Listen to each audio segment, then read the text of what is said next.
I have really bad sciatica in both legs. And I just want to make a short video so I could tell you the things that I have found that help or relieve my sciatica. So please watch to the end and I'll explain everything. But first, I want to tell you how all this started. So I'm 60 years old, and my back pain and leg pain started when I was in my early 50s. So almost 10 years ago, maybe 8 years ago, 10 years ago. And I went to the doctor, then I went to an orthopedic, and I had MRIs done.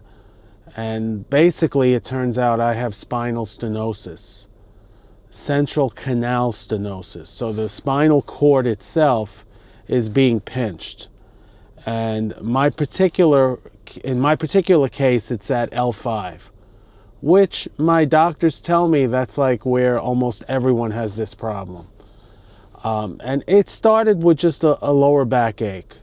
And then every now and then my right leg would hurt here and there a little bit, if I walk too much or if I do too many steps, that kind of thing. But, I didn't really do anything for it. There was really nothing I could do.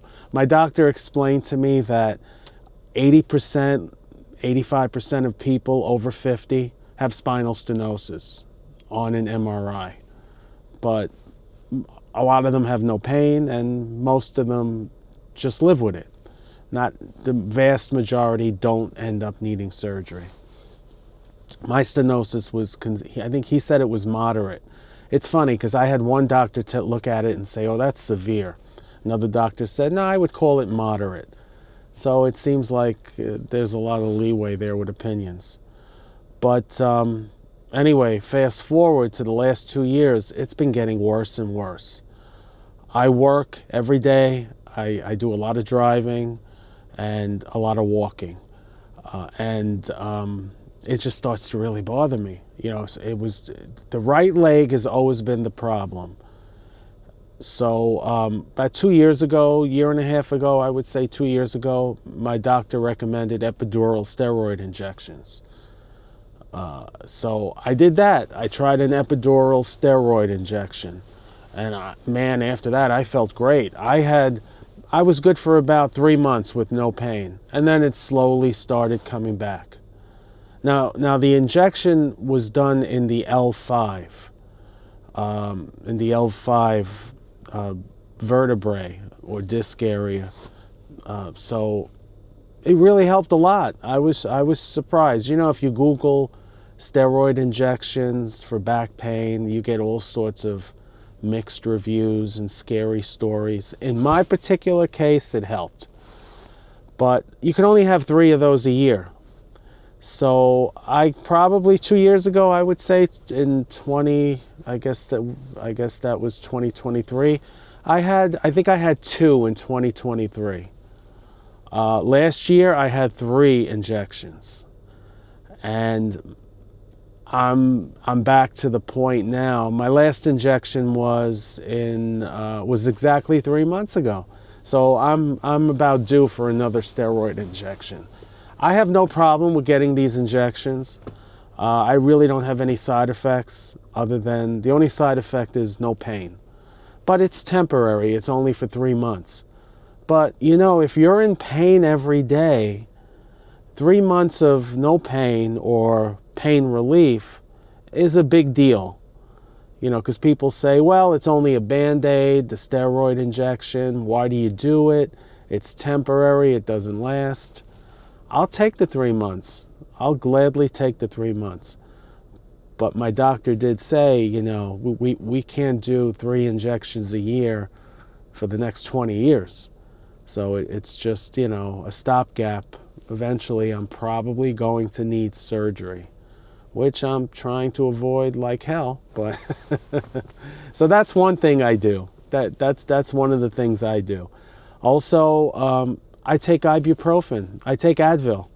Advil helps a lot. I'll take Advil at night before bed. I wake up in the morning, the next day I feel much better. Again, Advil's, you know, you don't want to take too much of that. I'm not a doctor. This isn't medical advice. This is just my own personal experience, but you know, too much Advil is no good. It's hard on your stomach, and it puts you at risk for all sorts of other things. So they tell me. So I try not to abuse it. I don't take Advil on a daily basis. I know some people with back pain do take it every day, or they take Aleve, Advil, naproxen, or worse. I try to really, you know, cope with the pain as long as I can, and then on days that it's really too bad, I'll take the Advil. Those two things are really what helps me get by. But, you know, I do know eventually I'm going to probably need to think about surgery. My goal is just to put it off as long as possible. And the third thing that helps me quite a bit is rest. Like if I have a couple of days off, like on the weekends, if I don't have to go to work and I don't have to do a lot of sitting in the car, a lot of driving, or a lot of up and down steps. You know, I ride the subways of New York City, steps and up and down, and a lot of walking. That really kills my back. Interestingly, when I say it kills my back, my lower back is really not what hurts. The pain is more in the buttocks and down the legs. And it's been, as I said earlier, it's been predominantly on my right side. Now it's jumped to my left. It still hurts a little bit on the right, but it's more on the left now. So I'm probably going to have to get an updated MRI in a couple of months. I don't have medical insurance. I changed jobs recently, so I have that 90-day gap between losing insurance from the old job and waiting for insurance from the new job. And that's a little scary. I could always take Cobra if I had to, but Cobra's a lot of money. It's like $1,000 a month. Who can afford that? So these are the things that I've been doing to live with sciatica. But the sciatica is really a symptom. The sciatica pain is really a symptom of the spinal stenosis. And, you know, I just keep chugging along, and I keep going for as long as I can, you know. I would love to hear from some of you folks who have sciatica and or spinal stenosis. What do you do to cope with the pain? What's your fix? How do you live with this disease? I don't like calling it a disease. I don't know if it's a disease, but I mean the spinal stenosis is a result of basically age, wear and tear, arthritis, bone spurs. The canal starts getting narrow, and then inflammation sets in, and there's your pain.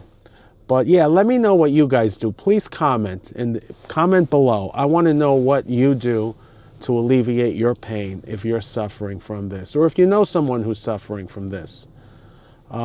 It would really help me if you like this video and share it and subscribe. I don't make any money off these videos. It just motivates me to keep making videos. All right, that's it for now. Peace out. Talk soon.